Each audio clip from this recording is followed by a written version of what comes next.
غضب غالب آ جائے تو عقل معطل،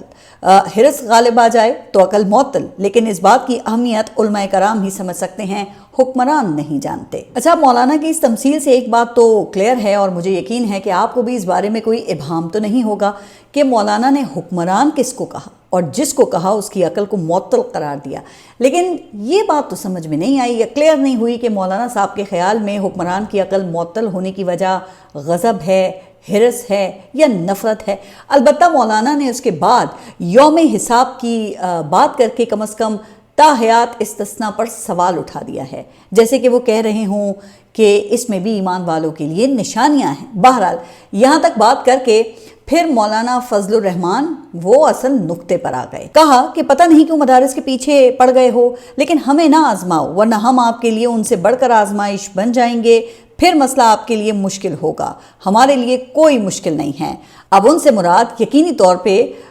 مولانا صاحب کی پاکستان تحریک انصاف ہے، جو حکمرانوں کے لیے آزمائش بنی ہوئی ہے۔ اب آزمائش کی کچھ جھلکیاں میں آگے بھی پیش کروں گی، لیکن جیسے ہی مولانا فضل الرحمان نے یہ بات کی نا، تو وہ سامنے بیٹھے ہوئے طلبہ نے نعرے لگانا شروع کر دیے کہ قائد تیری جرت کو، قائد تیری ہمت کو، قائد تیری سیاست کو، قائد تیری قیادت کو ہم سلام پیش کرتے ہیں۔ خیر،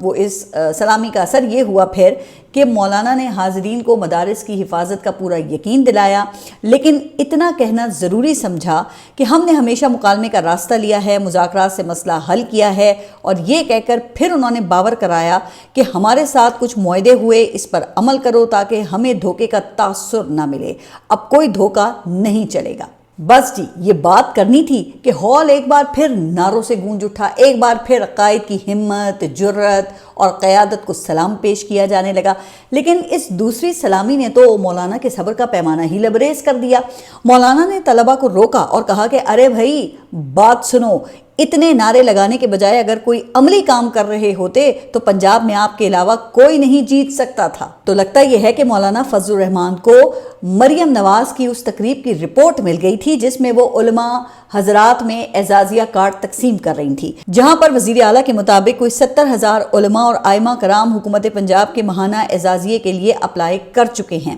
اچھا، حالانکہ اس وظیفے کو آپ کو یاد ہوگا کہ مولانا فضل الرحمان نے حکومت کے منہ پہ مارنے کا کہا تھا، لیکن اکثریت نے تو وظیفہ منہ پر مارنے کے بجائے اس پر ہاتھ صاف کرنا ہی مناسب سمجھا۔ اب اگر دیکھا جائے تو اس صورتحال کی جو ذمہ داری ہے وہ خود مولانا پر ہی عائد ہوتی ہے، جو حکومت کے ساتھ نرم گرم پالیسی لے کر ہی چل رہے تھے۔ لیکن اب ایک بات بڑی واضح ہو گئی ہے کہ مولانا صاحب کو بہت جلد کوئی واضح فیصلہ کرنا ہوگا، چونکہ حکومت کی بیعت اور اپوزیشن کو بھی سلام، یہ پالیسی ایک ساتھ مزید نہیں چل سکتی نا۔ بہرحال اب دوسری طرف فیلڈ مارشل کا کہنا یہ ہے کہ قومی سلامتی کو لاحق خطرات کے حوالے سے زیرو ٹالرنس پالیسی ہے۔ اب یقینی طور پہ ان خطرات سے مراد دہشت گردی اور بیرونی تھریٹس ہیں، لیکن جب یہ زیرو ٹالرنس پالیسی یہ ٹرکل ڈاؤن ہوتی ہے تو اس کا نشانہ پھر دہشت گردوں کے ساتھ ساتھ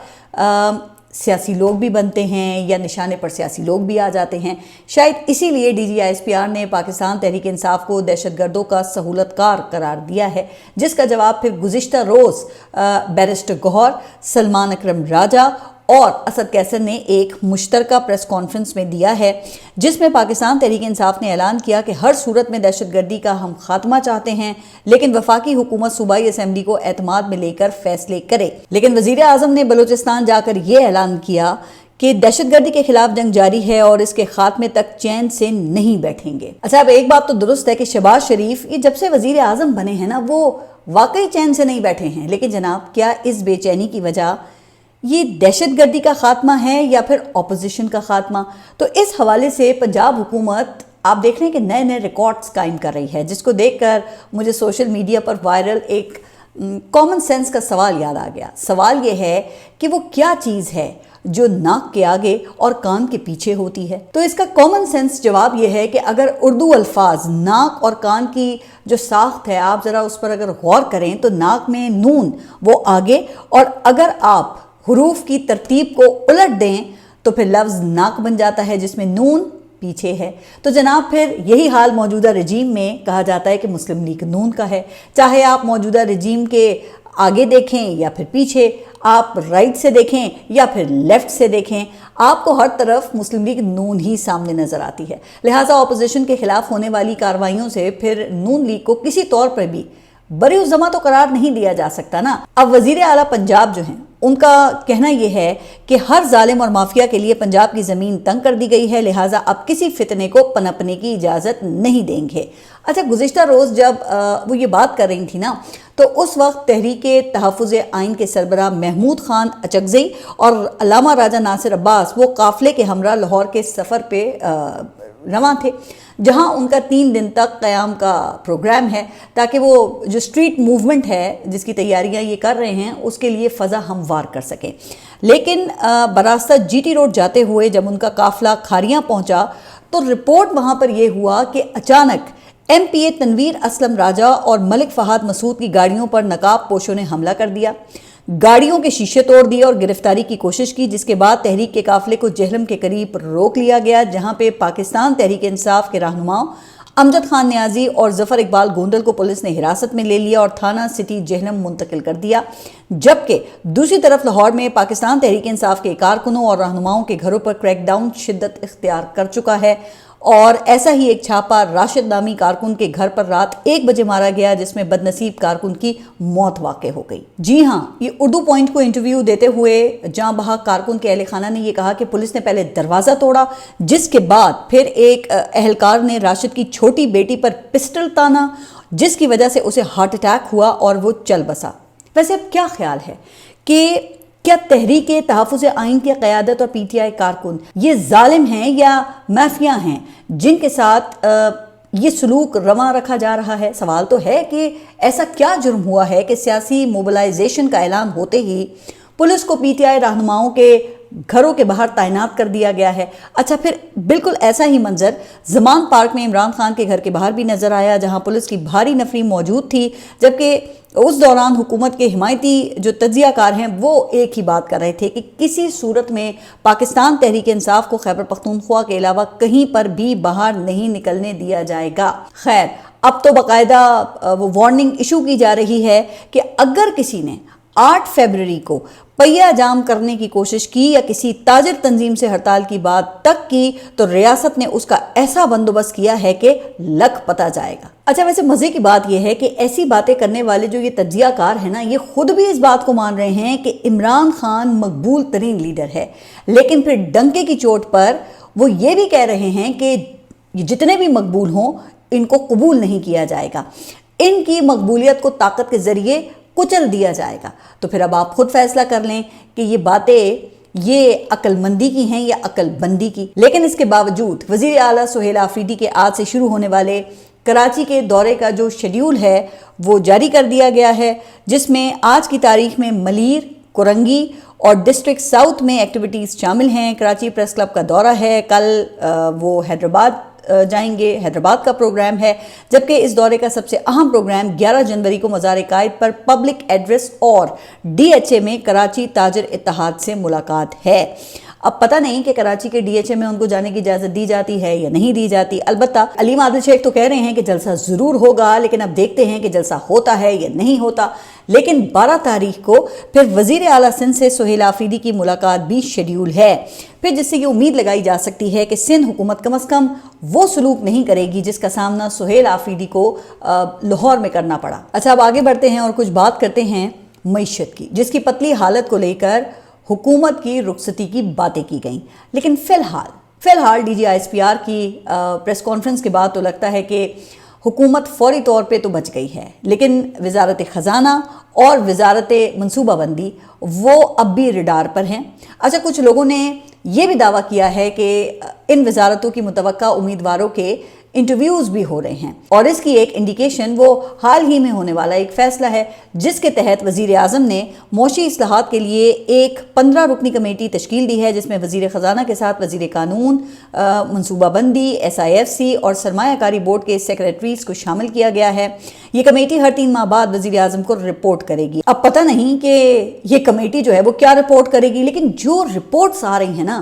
وہ تو بھائی بڑی ہی بھیانک ہیں۔ سب سے پہلے تو آئی ایم ایف نے ایک رپورٹ جاری کی ہے جو کہ رپورٹ کم اور حکومت کے خلاف چارج شیٹ زیادہ تھی۔ اب حکومت کے اپنے ادارے شماریات نے house hold integrated economic survey کی رپورٹ جاری کر دی ہے، جس کے مطابق پاکستان میں بھوک قومی ایمرجنسی بنتی جا رہی ہے اور ہر 4 میں سے 1 پاکستانی غذائی عدم تحفظ کا شکار ہے۔ اب غذائی عدم تحفظ کے شکار افراد کی جو تعریف اقوام متحدہ نے کی ہے نا، اس کے مطابق ہر وہ شخص فوڈ انسیکیور ہے جسے اتنی مقدار میں محفوظ اور غذائیت سے بھرپور غذا دستیاب نہ ہو جس سے وہ معمول کی نشو و نما کے ساتھ ایک صحت مند اور فعال زندگی گزار سکے۔ اچھا، پھر اس میں کیٹیگریز ہیں۔ کچھ لوگ دائمی فوڈ انسیکیور ہیں جو طویل عرصے تک مناسب غذا سے محروم رہتے ہیں اور صحت مند زندگی برقرار نہیں رکھ پاتے، جبکہ شدید فوڈ انسیکیور میں وہ لوگ شامل ہیں جن کی جان اور روزگار خوراک کی کمی کی وجہ سے شدید خطرے میں ہے۔ تو جناب، اب ان حالات میں خبر یہ آ رہی ہے کہ ملک کے مختلف شہروں میں آٹے کی قیمتوں میں اضافہ ہو گیا ہے اور یہ جو اضافہ ہے وہ 20 روپے فی کلو تک پہنچ گیا ہے، کیونکہ گندم کی شارٹیج ہے اور فلاور ملز والے یہ کہتے ہیں کہ 4600 روپے فی من گندم خرید کر آٹا سستا ہم نہیں دے سکتے ہیں۔ حالانکہ ابھی یہ کچھ ماہ پہلے آپ کو یاد ہے نا کہ کسان بیچارے تو رو رہے تھے کہ ہم سے حکومت 3000 روپے فی من بھی گندم نہیں خرید رہی ہے۔ پھر جن مافیاز نے یہ اونے پونے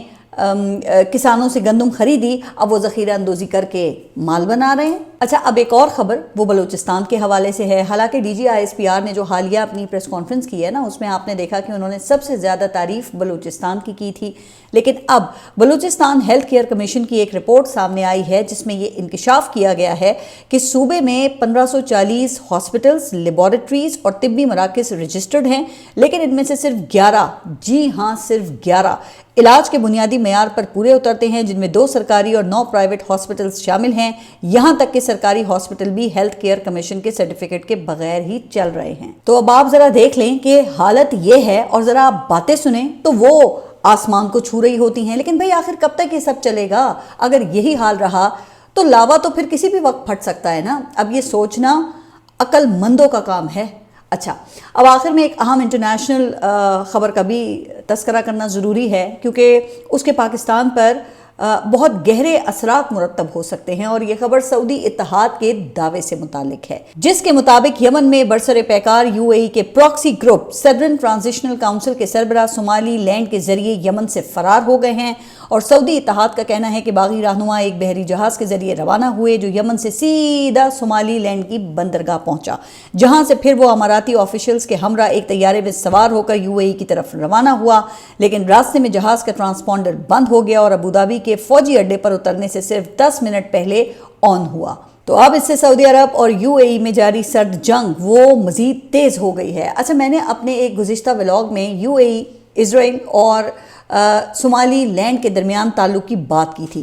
جو اب مزید واضح ہونے لگی ہے، اور بی بی سی اردو کے مطابق متحدہ عرب امارات کی صومالی لینڈ میں ایک فوجی بندرگاہ ہے اور you a E Somali land کے معاملے پر اسرائیل کے ساتھ ہے۔ کیونکہ دونوں کے مفادات وہ ایک ہیں، تو اب یو اے ای کے ساتھ حالیہ پاکستانی قربت کے بعد سعودی عرب کے ساتھ تعلقات کو پھر کیسے بیلنس کیا جائے گا؟ تو یہ سوال پھر ہمارے گلے پڑ سکتا ہے، کیونکہ یو اے ای بھی مشرق وسطیٰ میں پاکستان سے ظاہر ہے کہ تعاون کا خواہاں ہے، جبکہ ان دونوں ممالک نے اربوں ڈالر سیف ڈپازٹ کے طور پہ پاکستان کے قومی خزانے میں رکھے ہوئے ہیں تاکہ زر مبادلہ کے ذخائر بڑھیں اور ڈیفالٹ کا خطرہ پیدا نہ ہو۔ اچھا، جبکہ اس دوران آپ کو پتہ ہے کہ غزہ میں فوج بھیجنے کا جو معاملہ ہے وہ بھی چل رہا ہے، تو انہی وجوہات کی وجہ سے میں نے تو ہمیشہ یہی بات کی ہے کہ پاکستان کو خطے میں جاری اسٹریٹجک گیمز کا حصہ بننے کے بجائے اپنے ملک پر توجہ دینی چاہیے نا، اس مائن فیلڈ سے خود کو دور رکھنا چاہیے، اس سے بچنا چاہیے۔ لیکن ہماری حکومت ابھی کچھ دن پہلے تک تو وہ بڑے فخر سے عالمی سطح پر پاکستان کے بڑھتے ہوئے عالمی کردار کے گن گا رہی تھی، لیکن اب کچھ دنوں سے آپ دیکھ رہے ہیں نا کہ ان کو چپ لگ گئی ہے۔ اب پتہ نہیں کہ عقل آ گئی ہے یا پھر سائڈ چوز کرنے کے لیے دباؤ ہے۔ تو دیکھیں، اسی لیے تو کہتے ہیں کہ ملک ہو یا فرد، ہمیشہ چادر دیکھ کر پاؤں پھیلانے چاہیے۔ آپ سب اپنا خیال رکھیے اور اگلے ولاگ تک کے لیے اللہ حافظ۔